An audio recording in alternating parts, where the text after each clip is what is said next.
1900ನೇ ಇಸ್ವಿ. ಅವರಿಗೆ 16 ವರ್ಷ ವಯಸ್ಸು. ಕಾಥೇವಾಡದ ಮಹಾರಾಜರಾದಂಥ ರಾಣಾ ವಾಣ ಅವರ 2ನೆಯ ಪುತ್ರಿ ಆಕೆ ಶ್ರೀ ಪ್ರತಾಪ ಕುಮಾರಿ ಬಾಯಿ ಇವರ ಜೊತೆಗೆ ಅವ್ರಿಗೆ ಮದುವೆ ಆಗುತ್ತೆ.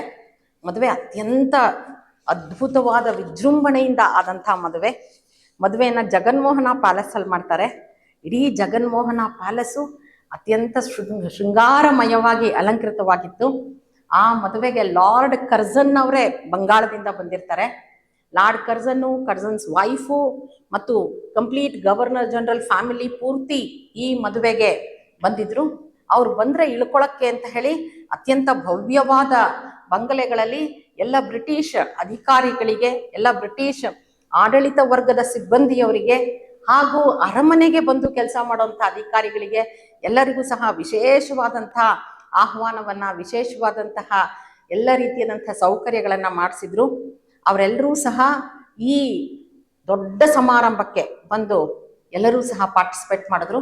ಇದೊಂದು ಅತ್ಯಂತ ಭವ್ಯವಾಗಿ ನಡೆದಂಥ ಮದುವೆ.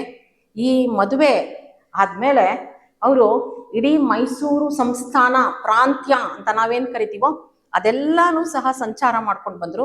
ಯಾಕೆ ಅಂದರೆ ಅವರು ಮೈಸೂರು ಸಂಸ್ಥಾನದ ಆಡಳಿತವನ್ನು ಮುಂದೆ ನಡೆಸಬೇಕಾಗಿತ್ತು. ಹಾಗಾಗಿ ಅವರನ್ನು ಕೆಂಪನಂಜಮ್ಮಣ್ಣಿ ಅವರು ಎಲ್ಲ ಕಡೆ ಹೋಗಿ ಅದ್ರ ಬಗ್ಗೆ ಎಲ್ಲ ತಿಳ್ಕೊಂಡು ಬಾ ಅಂತ ಕಳಿಸಿದ್ರು.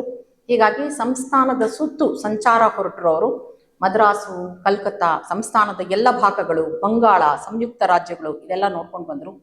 ಕಾಶಿ, ಜೈಪುರ್, ಬರೋಡಾ ಎಲ್ಲ ಸಂಸ್ಥಾನಗಳ ಎಲ್ಲ ಪ್ರಮುಖ ಪಟ್ಟಣಗಳ ಮತ್ತು ಅಲ್ಲಿರುವಂಥ ಎಲ್ಲ ವಿಷಯಗಳನ್ನು ಅಧ್ಯಯನ ಮಾಡೋ ರೀತಿಯಲ್ಲಿ ಅವರು ಸಂಚಾರ ಮುಗಿಸಿ ಬಂದರು. 2 ಬಾರಿ ಅವರು ಮೈಸೂರು ಸಂಸ್ಥಾನ ಹಾಗೂ ಭಾರತದ ಹಲವು ಭಾಗಗಳನ್ನು ಅವರು ಸಂಚಾರ ಮಾಡಿದ್ರು.